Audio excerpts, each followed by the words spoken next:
Hello, my friends, and everybody knows this critter right here. 27 years. That's a lot. 27 years in the making, and we finally see it all from this character right here who started in 1993. One of Sega's greatest mascots, and most importantly, most successful mascots finally made it to the big screen. Now, I know what you're thinking. It sounds like a regular review, but it isn't. Oh no. This is this is somewhat of a perspective of the franchise as a whole. And yes, there are going to be words in which I'm just going to come out and just say it. So let's just start with brass tacks. For anyone, for any critic out there, for any person of a Sonic fan base, if you felt the movie that just recently came out over Valentine's Day weekend was thought to be a failure, oh, you'd be so wrong. So wrong. Apparently, over this weekend, it made records. But of course, we're talking about a character that has been around for almost 3 decades. When you think about that in that regard, yes, there have been plenty of games that have been more hits than misses. It spawned not only that, but it spawned a comic series done by Archie and Fleetway. There's also been an anime TV show 3 times over, or rather 4 times over, which in order: Adventures of Sonic the Hedgehog, Sonic the Hedgehog, or Sat AM, Sonic Underground, and the anime known as Sonic X.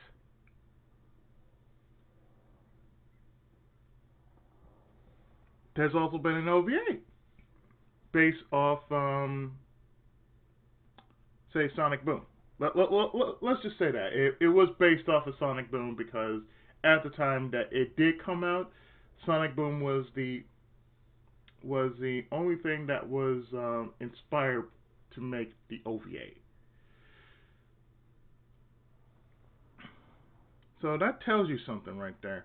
Oh, and by the way, he's the only mascot that could actually hold a candle up to Mario. That could actually compete with Mario. And it has worked out. I mean, you've seen Sonic and Mario at the Winter Games. If you haven't played that, I suggest you try it. whether you have a Wii or a DS, it's a good game. It's a lot like track and field. They have few of those games out. I'm not sure if they're gonna make a 2021 based off of the Tokyo Olympics, but suffice to say, this is one of those franchises that really never gave up, even through the harshness of times. And through many of Sega's franchises, because there have been plenty. Before then, we had Altered Beast, we had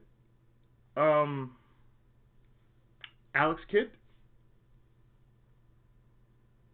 and even a little later, we had Knights.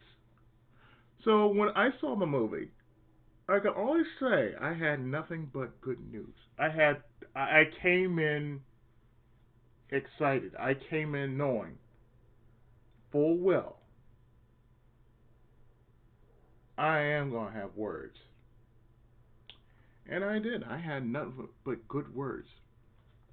And if you haven't seen the movie, well, basically, it had a feel of, say, maybe it was a love letter to everything about the the character, because from what I could tell, it seemed like it started off something out of, say, one of the animated series like Sat AM,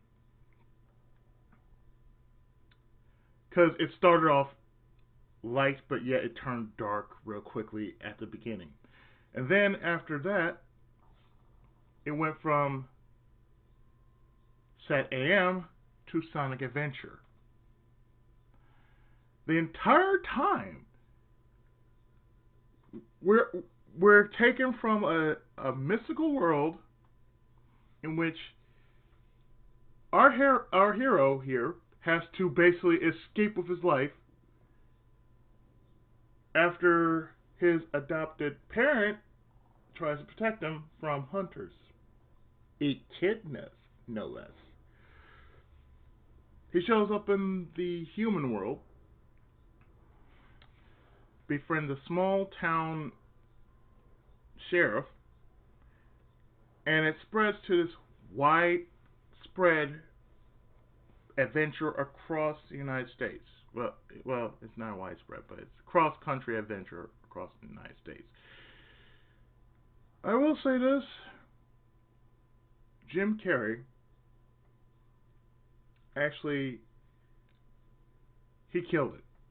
He killed it as Robotnik, or as Sonic eloquently put it, Eggman. Because for the first time, we've actually seen Robotnik with hair. And I was always curious to see what he looked like with hair, because, well, in the games you always saw him bald with that frazzed out mustache. Or if you were wondering, there were other there was, if you saw in the classic series, he had frazzed out hair, an egg shaped head. Well, he looked like an egg. He really did have an egg shaped body. And then later series, when it went to Adventure, he's still the same, but he looks a little different. And throughout the entirety of the franchise, in the animated series, he was Robotnik. In the video games, he slowly became Eggman after Adventure. Well, actually, he instantly became Eggman after Adventure, rather. But from what I saw, the entirety of it, it was a great movie. It basically was nothing more than a love letter to the character itself. And the entire time, it sort of played out like Deadpool from the very beginning, to where we're supposedly at the end of the film, and the character comes into play and explains how he got himself in this predicament. So again, that's a nod to saying, this is how it happened. That's how Deadpool worked. This is how it happened. So here I am. I'm in this situation, but let's go back to how it happened.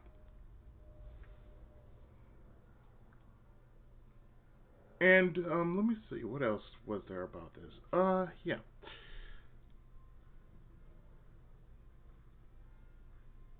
they had so many things about it that I could only say was well, it was interesting because you actually had something like, oh, say, little the little things in between, especially like at the end of the movie, which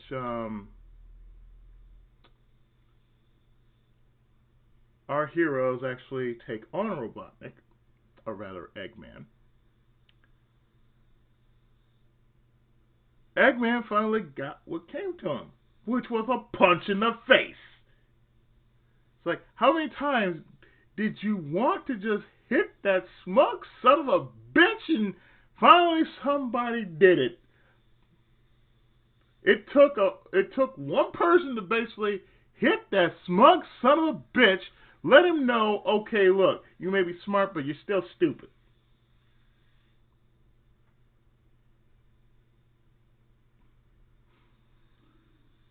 I can only say from this on, I was clapping. I was like so enjoying it. And even when Sonic was facing off against Eggman for the final time, um, he almost looked like he was about to turn werehog.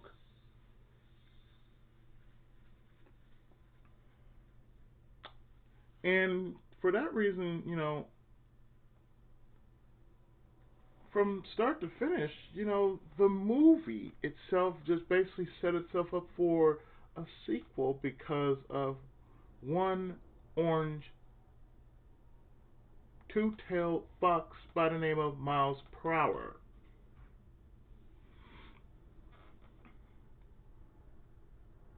So that's definitely going to be a setup. So all I can say about Sonic the Hedgehog, and what's surprising about it was it actually shut the haters up. The movie itself basically shut the haters up. That means the critics can't say shit because they were expecting a failure like everything else. It's about the same thing with, well, say almost everything else. Now I don't know about the fan base, quote unquote, but for what it's worth, if you are a fan of the series, go see this movie. If you played the games, go see this movie. And what I mean by fan is that means you love the series from the first game up to now, regardless of how many people got disappointed throughout the rest of the way. You love the series. That's what being a fan is about. That means you love the series. That's what it means.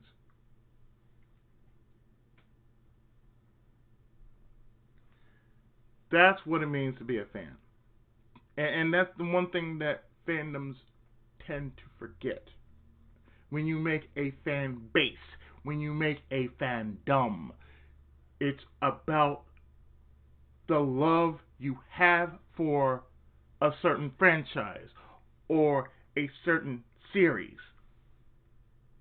It's not about bashing the crap out of anybody else who don't like it, or basically drawing hate because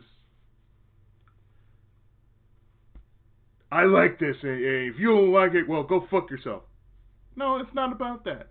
A fandom is supposed to be about a collective of people that basically are joined together because of this love for the series, whatever it is. That's what it means to be a fandom. That's what it means to be a fan base. This is the reason why I never join fan bases or fandoms. Just because the name itself and what it's supposed to mean, it's supposed to mean you love the series, regardless. That means, oh hey, I really do enjoy the series, and I like the games, and whatever else. Sonic the Hedgehog is a firm reminder of that. One of the many reminders of why we love our video games, why we enjoy the series, why we read the comics, why whenever there's a Sonic game, we go out and get it. It's the same for any franchise. Basically, for anything else, the only reason why you show support for it is because you love it. That's what it's supposed to be about. And let me tell you something else.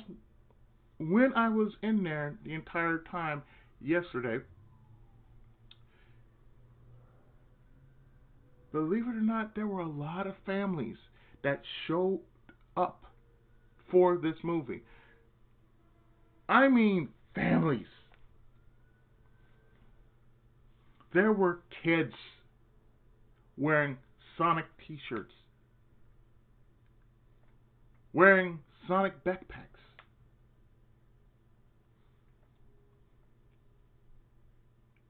That brought a smile to my face. What also brought a smile to my face was hearing the first few lyrics of Green Hill Zone at the end of the movie.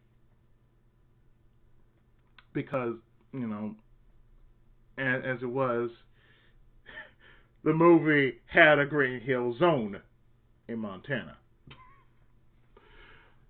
I said, okay, then we have a Mushroom Hill Zone that was basically another world.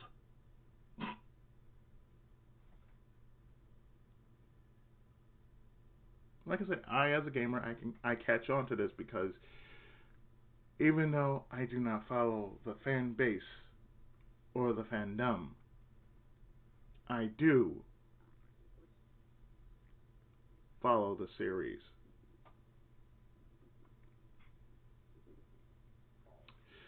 So, as I said, as far as the movie was concerned, go see it.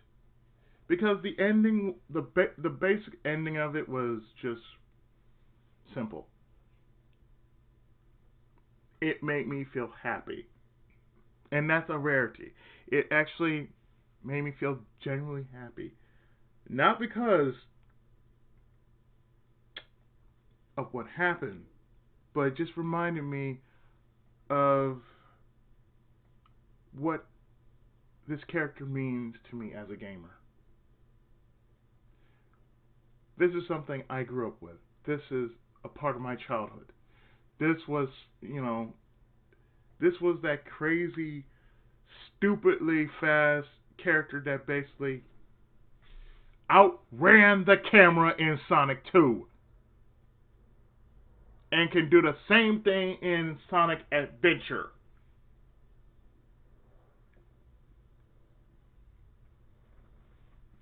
The fastest thing alive. And oh my god, we will never speak about the game known as Sonic Spinball, which was based off of Sat AM. With that said, though, all I can say is it's a great time as a gamer. Because you come out there, you show up just for your support of this movie, this character. Not the movie, the character. That's basically saying You love what you love. You enjoy what you love. Forget what the critics say, because only the critics are paid to say ugly things about it.